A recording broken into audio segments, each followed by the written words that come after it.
Bapak Ibu yang diberkati oleh Tuhan Yesus Kristus, Shalom. Selamat hari Minggu. Tuhan Yesus memberkati kita semua yang datang beribadah, memuji, memuliakan nama Tuhan. Bahkan akan terus dituntun oleh kebenaran firman Tuhan untuk bagaimana kita pulang, melangkah dalam kehidupan kita, menjadi pelaku-pelaku firman yang setia, bukan hanya pendengar saja. Nah, Bapak Ibu yang diberkati oleh Tuhan Yesus Kristus, panjang bulan Agustus ini kita akan dituntun dalam sebuah tema besar, misi dan tanggung jawab kebangsaan. Dan di minggu pertama di bulan Agustus ini kita akan dituntun dengan tema gereja dan panggilan kebangsaan. Bapak Ibu yang diberkati oleh Tuhan Yesus Kristus, sebelum kita membahas lebih dalam akan bagian dari kebenaran firman Tuhan, saya akan mengantar kita pada satu cerita, menceritakan sebuah cerita dengan judul Mau Buru-Buru Pindah KTP ke Surga. Bapak Ibu yang diberkati oleh Tuhan Yesus Kristus, ada satu cerita di sebuah kompleks yang terjadi. Ada seorang bapak yang sangat rajin beribadah. Dia kalau datang ibadah tidak pernah terlambat. Dia selalu duduk di depan. Hampir setiap minggu dia tidak pernah alpah dalam beribadah. Namanya Bapak Kobus. Nah, Bapak Ibu yang diberkati oleh Tuhan Yesus Kristus, namun ada satu hal yang aneh dari bapak ini. Walaupun dia sering kali datang beribadah, setiap minggu datang beribadah, duduk paling depan, tidak pernah terlambat, tetapi dalam kehidupan sosial dia selalu tertutup. Dia selalu buang sampah sembarangan. Dia selalu tidak mau toleransi dengan tetangga-tetangga di sebelah. Kalau ada sampah-sampah di rumahnya, dia tidak pernah buang ke tempat sampah. Dia buang sembarangan. Dia juga buang sampah pada sampah-sampah yang ditumpuk oleh tetangga-tetangganya untuk nanti dibuang oleh petugas yang datang membersihkan kompleks sekitar rumah itu. Nah, Bapak Ibu yang diberkati oleh Tuhan Yesus Kristus, satu hari bapak ini dia kan sering nonton berita. Ketika dia nonton berita, dia melihat banyak sekali berita-berita yang membuat dia punya darah tinggi itu naik. Ada berita korupsi, ada berita kejahatan di mana-mana. Ada berita kebijakan-kebijakan pemerintah yang tidak membawa damai sejahtera bagi masyarakat. Ada berita-berita ketidakadilan, berbagai macam berita. Sampai-sampai ketika dia nonton berita, dia selalu bilang buat Tuhan, Tuhan, ambil saya sudah dari dunia, karena dunia ini sudah hancur. Pemerintah bikin pemerintah punya, masyarakat bikin masyarakat punya. Seakan-akan tidak ada damai di dunia ini. Lebih baik saya cepat menjadi warga kerajaan sorga. Saya tidak mau jadi warga negara, saya mau jadi warga kerajaan sorga. Karena dia berpikir bahwa dengan rajin ibadah, datang duduk paling depan, tidak pernah terlambat dalam ibadah, dia akan menjadi warga kerajaan sorga. Nah, Bapak Ibu yang diberkati Tuhan, ketika dalam perjalanan Bapak Pendeta ini seringkali melakukan kunjungan terhadap umat-umat. Satu kali Bapak Pendeta datang di rumahnya Bapak Kobus. Bapak Kobus ada nonton berita pagi-pagi. Bapak Kobus nonton berita. Ketika Bapak Kobus nonton berita, Bapak Kobus marah-marah. Akhirnya Bapak Pendeta datang menghampiri. Tanya buat Bapak Kobus, kenapa? Dia memberikan keluh kesahnya kepada Bapak Pendeta. Dia tidak terima dengan apa yang terjadi di negaranya, di dunia ini, dengan kabar-kabar yang ia nonton. Itulah yang membuat dia bilang buat Bapak Pendeta bahwa saya mau lebih baik cepat-cepat ke surga. Ada perdebatan yang terjadi antara Bapak Pendeta dan juga Bapak Kobus. Bapak Pendeta bilang bahwa Bapak, selama Bapak masih ada di dunia, Bapak tetap warga negara. Dan tugas Bapak bukan hanya mengeluh, tetapi mendukung semua program pemerintah. Bapak Kobus bilang, dengan cara apa? Ya buang sampah pada tempatnya, melakukan toleransi di antara sesama, menjaga kerukunan di sekitar. Bapak Kobus bilang, sama saja. Walaupun saya menjaga kerukunan di sini, tapi di luar sana, Bapak Pendeta bilang, bukan berarti ketika Bapak menjaga kerukunan di sini lalu di luar sana tidak rukun, lalu Bapak menjadi orang yang tidak menjaga kerukunan. Bapak Ibu yang diberkati oleh Tuhan Yesus Kristus, dan Bapak Pendeta bilang buat Bapak Kobus, Coba Bapak Kobus buka dari Yeremia pasal 29 ayat 4 sampai ayat 7, Bapak Kobus baca. Bapak Kobus belajar dari kehidupan orang-orang Yehuda. Mereka ada dalam pembuangan, tapi Tuhan suruh mereka untuk menjaga kesejahteraan kota yang harusnya menjadi musuh bagi mereka. Tuhan bilang, jaga kota itu. Nah, Bapak Ibu yang diberkati oleh Tuhan Yesus Kristus, sesungguhnya Bapak Kobus ini dia ternyata memilih untuk mau buru-buru pindah ke sorga karena dia malas peduli dengan lingkungan. Dia malas peduli dengan lingkungan, karena itu dia bilang lebih baik saya pergi ke sorga dibandingkan saya harus hidup melihat keadaan yang terjadi di dunia ini, di negara ini. Bapak Kobus tidak menjadi orang yang membawa shalom Allah, walaupun dia menjadi orang yang paling rajin datang ibadah, tapi ketika dia keluar, dia tidak membawa shalom Allah itu bagi kehidupannya di tengah-tengah lingkungan masyarakat. Bapak Ibu yang diberkati oleh Tuhan Yesus Kristus, bagian dari pengantar cerita ini mengantarkan kita untuk memahami akan kebenaran firman Tuhan. Yeremia pasal 29 ayatnya yang keempat sampai ayatnya yang ketujuh. Ketika Tuhan menyuruh Yeremia menuliskan tulisan ini pada bangsa Yehuda, mereka itu ada dalam pembuangan di Babel. Mereka mengalami keputusasaan. Mereka hidup sebagai kaum yang tertindas. Belum lagi pengajaran nabi-nabi palsu yang terus berkembang pada saat itu. Harapan mereka bahwa pembebasan akan terus terjadi bagi kehidupan mereka. Hananya dia bernubuat, menawarkan kepada mereka, berbicara kepada mereka bahwa mereka akan ada di Babel selama 2 tahun. Tapi pada kenyataannya Tuhan bilang tidak. 70 tahun kamu akan ditawan di Babel. Bapak Ibu yang diberkati oleh Tuhan Yesus Kristus, janji Tuhan kepada mereka untuk ada dalam pembebasan 70 tahun. Sementara Hananya dia bilang hanya 2 tahun. Ini seakan-akan bertolak belakang, menggoncang iman percaya orang-orang Yehuda yang dibuang ke Babel. Bisa-bisa mereka stres, mereka ada dalam tekanan, karena harusnya bebas dalam 2 tahun, tapi kenyataannya 70 tahun mereka harus ada di Babel, mengalami penindasan di sana. Yeremia sadar mustahil mengatakan hal ini kepada bangsa Yehuda. Karena itu Yeremia dia menuliskan surat ini kepada orang-orang yang ada di pembuangan untuk tetap memperkokoh iman percaya mereka kepada Tuhan. Bukan sebuah surat semata. Surat ini dituliskan sebagai sebuah nasihat, sebagai sebuah peringatan, sebagai sebuah pengharapan bagi bangsa Yehuda, bagi bangsa Israel yang sedang mengalami penganiayaan, perbudakan di Babel. Apakah Allah tidak peduli dengan kehidupan mereka sehingga harus 70 tahun? Kenapa bukan 2 tahun? Sebab Allah punya rencana tersendiri bagi kehidupan orang-orang Yehuda. Allah mau mendidik mereka, Allah mau memurnikan mereka, Allah mau membuat mereka benar-benar bertobat. Allah mau mengajarkan mereka untuk mengandalkan Allah, bukan mengandalkan kekuatan sendiri. Allah mau menjadikan mereka sebagai berkat di seluruh pelosok di dunia ini.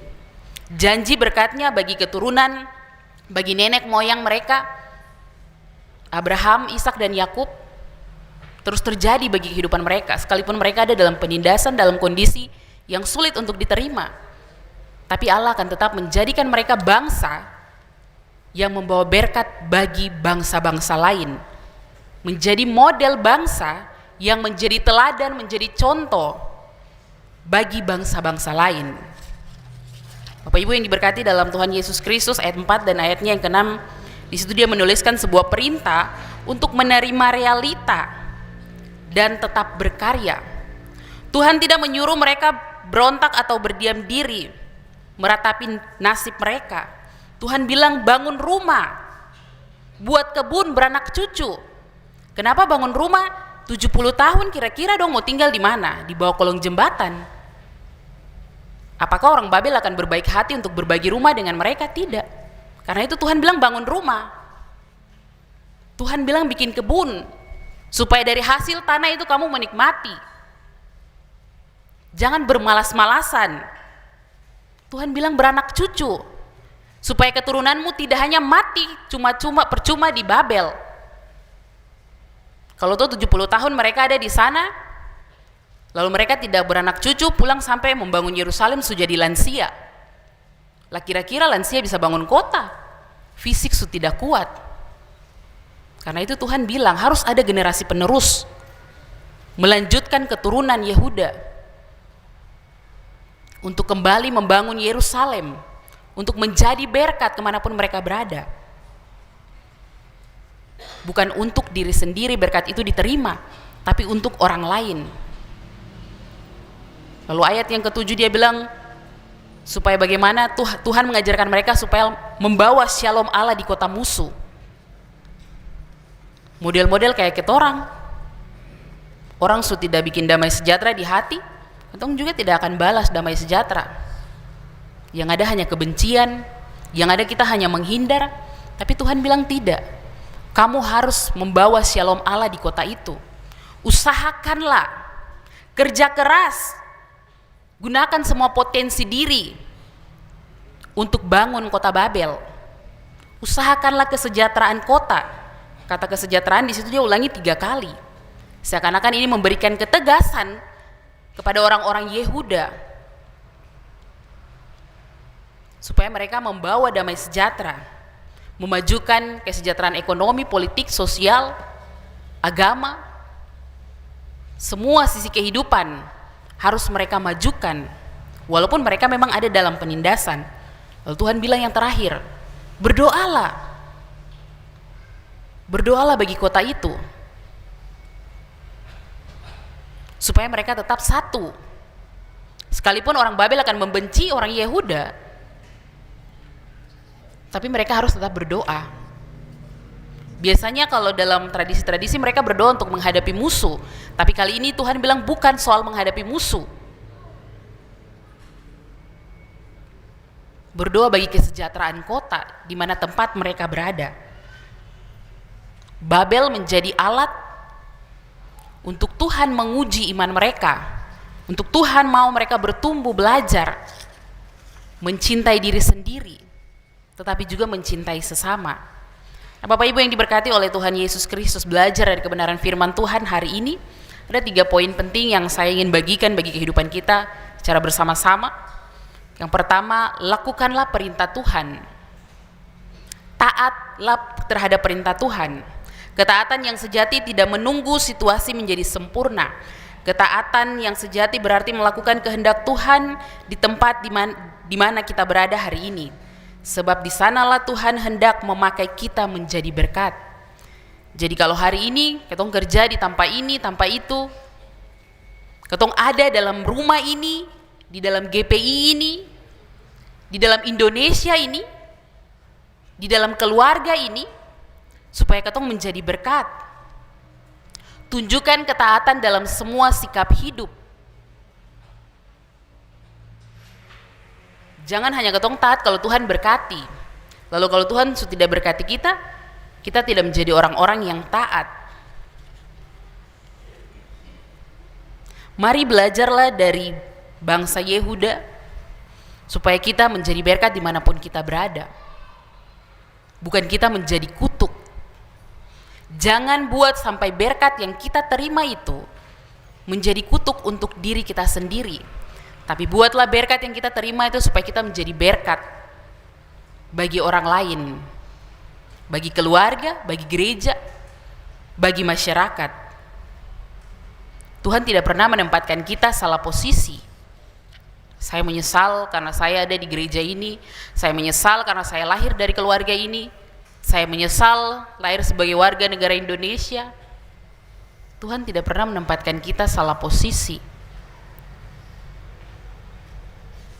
Sadarlah akan berkat yang Tuhan berikan bagi kita, supaya kita menjadi berkat bagi orang lain. Lalu yang kedua, poin yang bisa kita petik dari bacaan kita pada hari ini, mari kita menjadi orang yang ada untuk berdampak. Kehadiran kita di tengah masyarakat, di tengah gereja, bukanlah sebuah kebetulan, melainkan penugasan ilahi untuk mengusahakan damai sejahtera, membawa shalom. Hadir dimanapun kita berada, harus kita menjadi jembatan penghubung, bukan menjadi tembok pemisah. Harus bisa bilang untuk diri sendiri bahwa dimanapun saya ditempatkan, saya harus menjadi orang yang membawa shalom.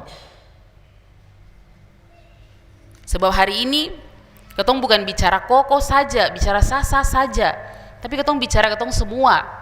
Ketong bicara ketong sama-sama sebagai warga negara Indonesia. Ketong bicara ketong sama-sama sebagai orang-orang diaspora yang membawa shalom Allah satu dengan yang lainnya,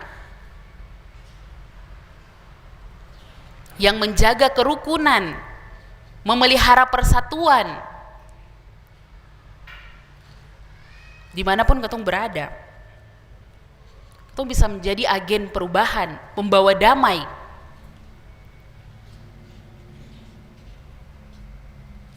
Menjadi orang-orang yang membangun toleransi di antara umat beragama. Ya walaupun terkadang ketika ketong menonton berita, ada ketidakadilan yang terjadi bagi saudara-saudara kita di luar. Tetapi itu tidak membuat kita menjadi orang-orang yang tidak membawa shalom Allah. Tapi kita harus tetap membawa shalom Allah itu di tengah-tengah perjalanan kehidupan kita. Buang semua hal-hal yang menyakiti hati, buang semua hal-hal yang tidak sesuai dengan apa yang Tuhan kehendaki. Mari belajar untuk taat, mari belajar untuk berdampak membawa shalom Allah itu dimanapun kita berada.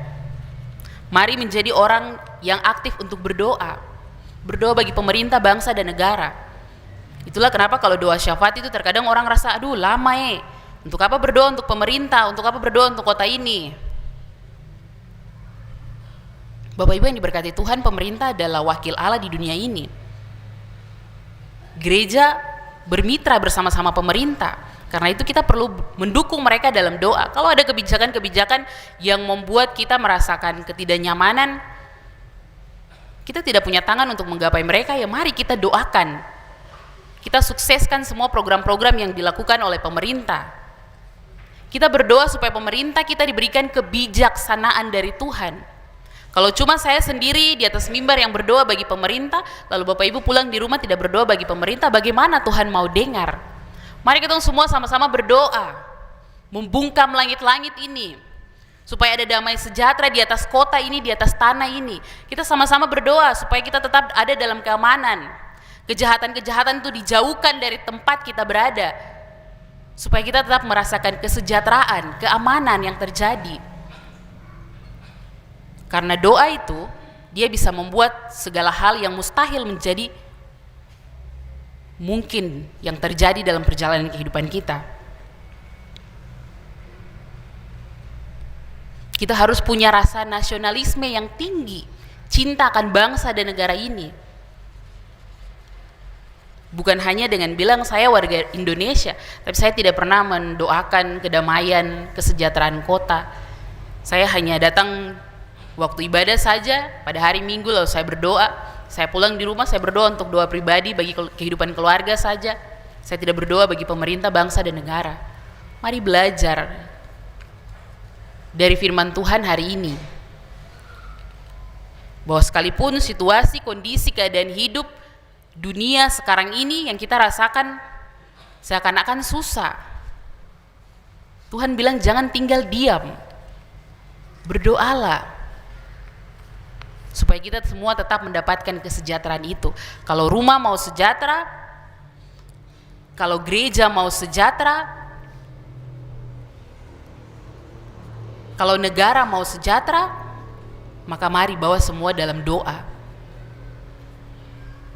Sebab dengan doa kita bisa bilang buat Tuhan, curhat buat Tuhan.